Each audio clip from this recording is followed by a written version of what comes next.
Hello दोस्तों, आज जावा के सेशन में हम लोग देखेंगे कंपाइलेशन एंड एग्जीक्यूशन प्रोसेस। यहाँ पर हम कंपाइलेशन और एग्जीक्यूशन प्रोसेस को थोड़ा डिटेल में देखेंगे। Compile a Java file in CMD. हम एक जावा फाइल क्रिएट करेंगे और उसको हम सीएमडी में कंपाइल करेंगे। उसके बाद run a class file in CMD. जब हमें कोई क्लास फाइल मिलेगी तो हम उसको सीएमडी में एग्जीक्यूट करेंगे। उसके बाद error when do compile Java file. जब जावा फाइल में किसी टाइप की कोई मिस्टेक या एरर होती है तो वो कैसे एरर थ्रो करता है, हम ये देखेंगे।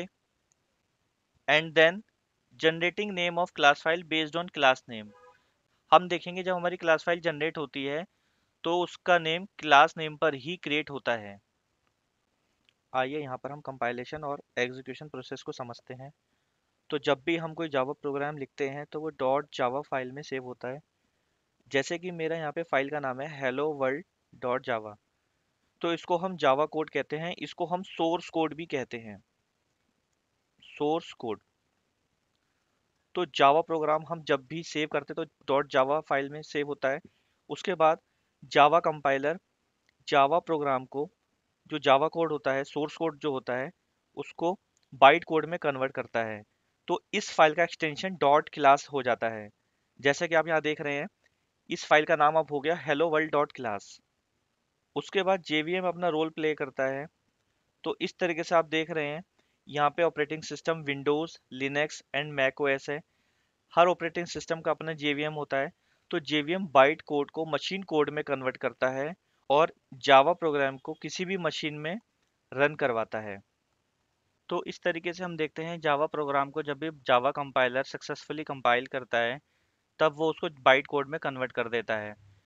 बट यदि प्रोग्राम में अगर किसी भी टाइप की कोई सिंटैक्स एरर होती है तो जावा कंपाइलर यहीं पर एरर प्रोवाइड कर देता है और उस प्रोग्राम को आगे रन नहीं करता है। तो चलिए अब हम जेवीएम को थोड़ा एक्सप्लोर करते हैं कि जेवीएम में डॉट क्लास फाइल का जो प्रोसेस होता है वो प्रोसेस कैसे एग्जीक्यूट होता है। तो जब JVM co dot class file मिलती है, जैसे कि यहाँ JVM co dot class file मिल गई, तो हम यहाँ देखते हैं, यहाँ पर एक क्लास लोडर होता है जो डॉट क्लास फाइल को लेगा और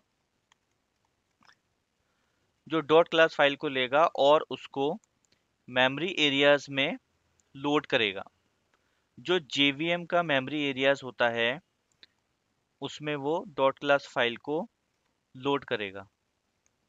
तो इस तरीके से जेवीएम मेमोरी एरिया में जब बाइट कोड लोड होता है तब वो वेरीफाई किया जाता है। तो जब उसका वेरिफिकेशन सक्सेसफुली डन हो जाता है तो वो रन हो जाता है। यदि उसके वेरिफिकेशन में कोई एरर आती है तो वो एरर प्रोवाइड करता है। तो ये हो गया हमारा कंपाइलेशन एंड एग्जीक्यूशन प्रोसेस। तो आइए अब हम इसको प्रैक्टिकली करके देखते हैं। तो इसके लिए सबसे पहले हम नोटपैड की फ्रेश फाइल ओपन करेंगे। इस फाइल में हम जावा प्रोग्राम लिखेंगे। तो यहाँ पर हम एक क्लास डिफाइन करते हैं, class hello world.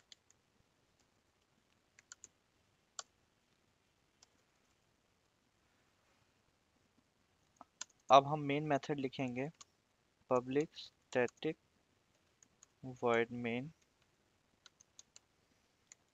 string arguments।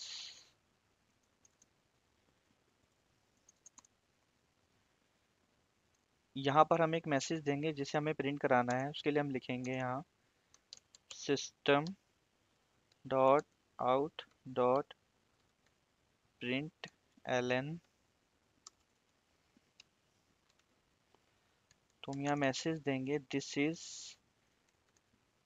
Compilation and execution process.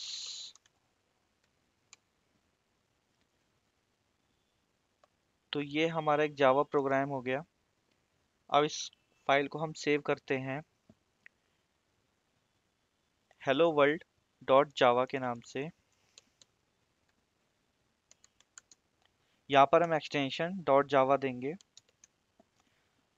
और हम इसको डेस्कटॉप पर ही सेव करेंगे।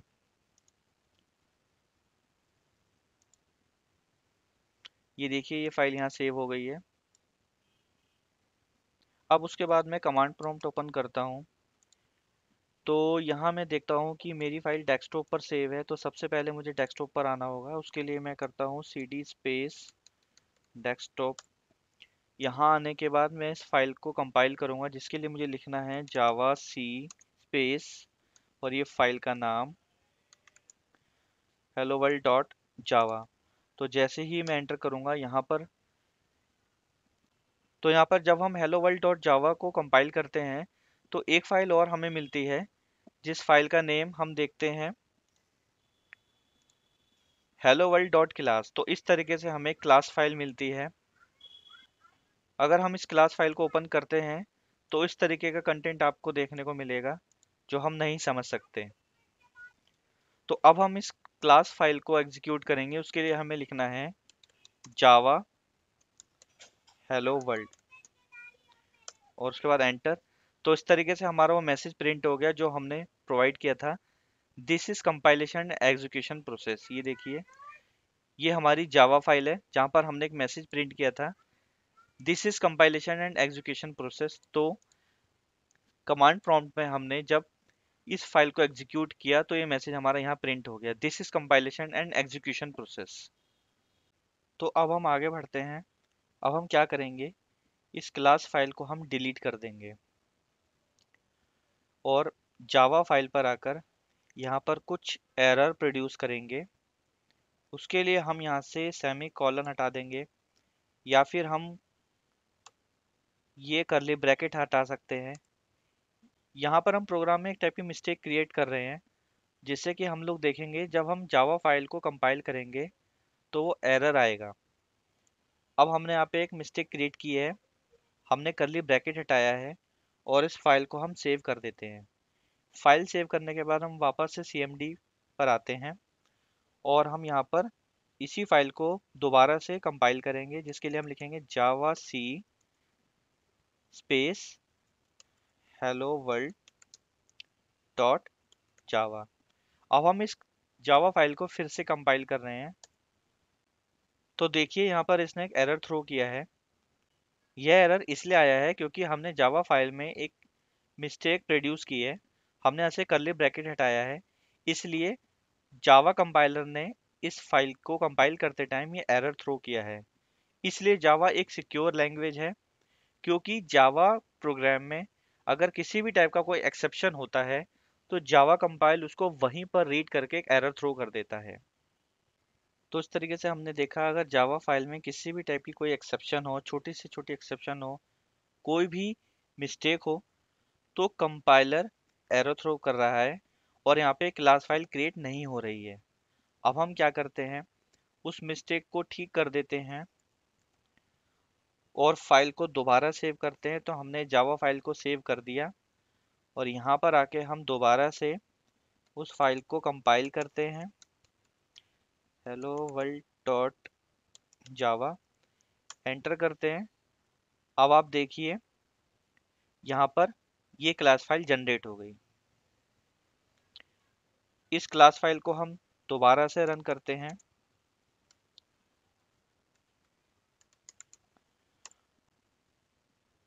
और यहाँ पर वो मैसेज प्रिंट हो गया जो मैसेज हमने यहाँ दिया था, this is compilation and execution process. तो चलिए अब हम आगे बढ़ते हैं। हमें काम करते हैं, हम इन दोनों फाइलों को डिलीट करते हैं। डिलीट करने के बाद हम नोटपैड की एक फ्रेश फाइल ओपन करते हैं। हम फिर से एक जावा प्रोग्राम बनाएंगे। यहाँ पर हम क्लास नेम देते हैं MNO। हम फिर से यहाँ पे प्रोग्राम लिखेंगे। हम मेन मेथड लिखते हैं public static void main string arguments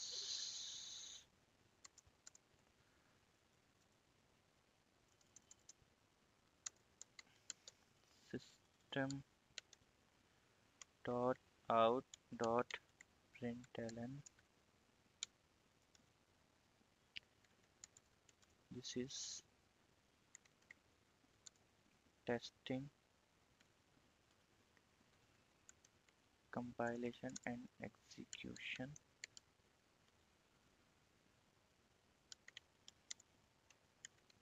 process.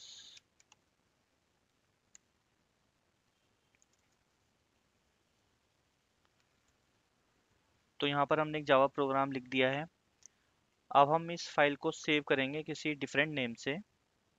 हम डेस्कटॉप पर सेव कर रहे हैं। यहाँ पर हम फाइल नेम दे रहे हैं टेस्ट डॉट जावा। तो देखिए यहाँ पर हमारा क्लास का नेम है MNO और यहाँ पर हम फाइल नेम दे रहे हैं टेस्ट डॉट जावा।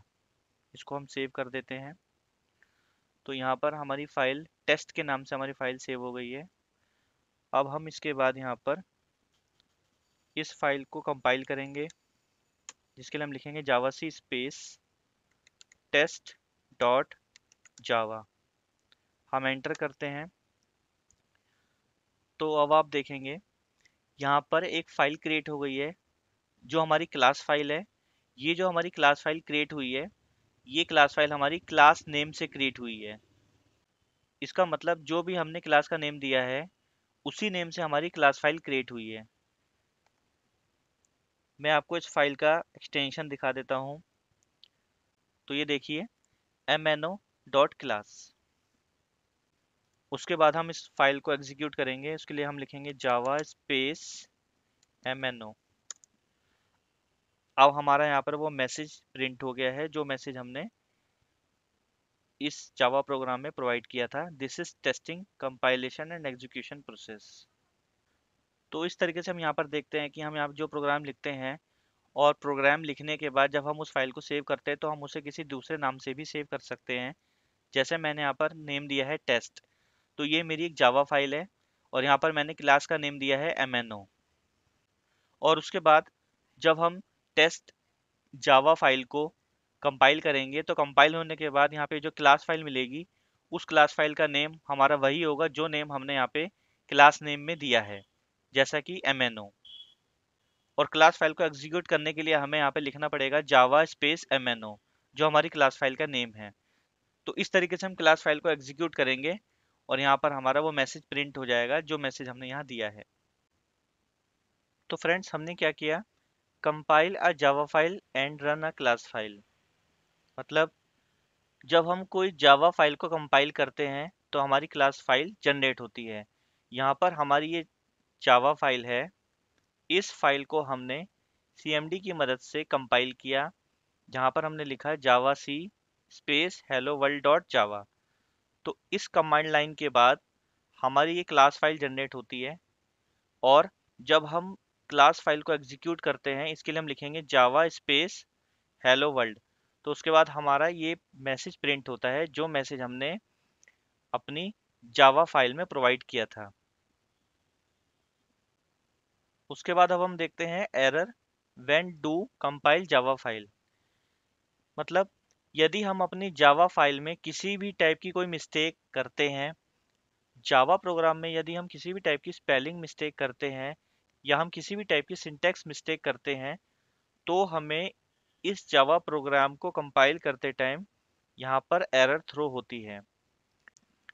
इसका मतलब कंपाइलर को यदि जावा प्रोग्राम में किसी भी टाइप का एक्सेप्शन मिलता है तो वो एरर थ्रो करता है। इसलिए हमारी जावा लैंग्वेज सिक्योर लैंग्वेज है। और यदि कंपाइलर कोई एरर थ्रो करता है तो वो कोई भी क्लास फाइल जनरेट नहीं करता है, तो इसलिए हमें यहाँ पे कोई भी क्लास फाइल नहीं मिलेगी। एंड उसके बाद हमने देखा generating name of class file based on class name. मतलब हम जो भी क्लास नेम दे रहे हैं उसी नेम से हमारी क्लास फाइल जनरेट होती है। जैसा कि हम यहाँ देख रहे हैं कि ये हमारी जावा फाइल है जिस पर हमने जावा प्रोग्राम लिखा है और उस फाइल का नाम है टेस्ट। यह एक डॉट जावा एक्सटेंशन की फाइल है।